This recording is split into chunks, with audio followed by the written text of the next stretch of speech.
ബിരിയാണി കച്ചവടം തുടങ്ങാൻ അരി മേടിക്കാൻ നേരെ ടൗണിലേക്ക് വന്നു. വടക്കഞ്ചേരി ടൗണിലേക്കാണ് വന്നിരിക്കുന്നത്. അപ്പോൾ അരിയെല്ലാം മേടിച്ച് കഴിഞ്ഞ് നേരെ കഴിക്കാനായിട്ട് പോയി. കഴിക്കാൻ നമ്മൾ വടക്കഞ്ചേരിയിലുള്ള കട്ടൻസിലാണ് കഴിക്കാൻ വന്നത്. അവിടെ പോയി മെനു എല്ലാം നോക്കിയിട്ട് നമ്മൾ ഓർഡർ ചെയ്തത് സ്പെഷ്യൽ കൊത്തു പൊറോട്ടയാണ്. അപ്പോൾ കൊത്തു പൊറോട്ടയൊക്കെ എത്തിയിട്ടുണ്ട്. അതിലെ ഞങ്ങൾ കുറച്ചെല്ലാം കഴിച്ച് 3 പേരും കൂടിയിട്ട് ഒരെണ്ണം മേടിച്ച് നമ്മൾ ട്രയൽ നോക്കിയാണ്.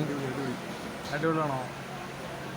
സ്പെഷ്യൽ കൊത്തു പൊറോട്ടയ്ക്ക് സ്പെഷ്യലായിട്ട് നല്ല ചൂടുണ്ടായിരുന്നു. അത് കാരണം ഞങ്ങൾ മെല്ലെ മെല്ലെ കഴിക്കാൻ പറ്റുള്ളൂ.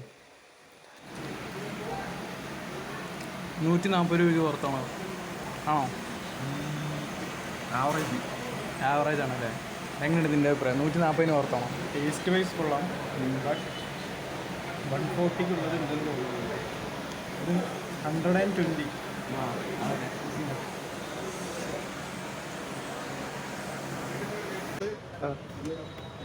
കട്ടൻസ് വന്നിട്ട് കഴിച്ചു. നെക്സ്റ്റ് നമുക്ക് അടുത്ത ഫുഡ് സ്പോട്ടിലേക്ക് പോകാം. ഓക്കെ, നമുക്ക് കാളൻ സ്പോട്ടിലേക്ക് പോകാം. അങ്ങനെ അടുത്തത് നമ്മൾ കാളം കഴിക്കാൻ പോകണം. കാളം കഴിക്കാൻ വേണ്ടി തന്നെ അവിടുത്തെ ഒരു സ്പെഷ്യൽ കാളം കടയുണ്ട്. അവിടെ എപ്പോൾ നോക്കിയാലും തിരക്കായിരിക്കും. അങ്ങനെ ഞങ്ങൾ അവിടേക്ക് പോയി. ഞങ്ങൾ പോയപ്പോൾ അവിടെ നല്ല തിരക്കുണ്ടായിരുന്നു. ഞങ്ങളുടെ അടുത്ത് ആദ്യം വീഡിയോ എടുക്കേണ്ടതെന്നൊക്കെ പറഞ്ഞ ആൾ, പക്ഷേ ഞങ്ങൾ വീഡിയോ ഒക്കെ എടുത്ത്. അങ്ങനെ ഞങ്ങൾ കാളനെ ഓർഡർ ചെയ്ത് അവിടെ പിന്നെ നിപ്പായി. അവിടെ പിന്നെ ടൗൺ ആയ കാരണം അങ്ങോട്ടും ഇങ്ങോട്ടും ടൈം പോകാൻ വലിയ പണിയൊന്നുമില്ല. അങ്ങനെ കാളനെത്തി. കാളൻ ട്രൈ ചെയ്ത് നോക്കി. സംഭവം കുഴപ്പമില്ലായിരുന്നു. കാളനും അത്യാവശ്യം നല്ല ചൂടുണ്ട് കേട്ടോ. അങ്ങനെ നമ്മൾ കാളനും കഴിച്ച് കഴിഞ്ഞപ്പോൾ അടുത്ത് എന്ത് ചെയ്യാമെന്ന് വിചാരിച്ചിട്ടിരുന്നപ്പോഴാണ് നമുക്ക് പൊറോട്ട പഠിക്കാന്നുള്ള ഒരു ഐഡിയ വന്നത്. അങ്ങനെ മയൂക്ക് നേരെ വിട്ട് പിന്നെ പൊറോട്ടയും ഓർഡർ ചെയ്ത്. അവിടെ പിന്നെ നൈറ്റ് ആയ കാരണം നല്ല തിരക്കുണ്ടായിരുന്നു. കൂടുതൽ അവിടെ നിന്ന് പാർസലാണ് പോവുക. അങ്ങനെ ഞങ്ങൾ അവിടെ ഇരിപ്പായി.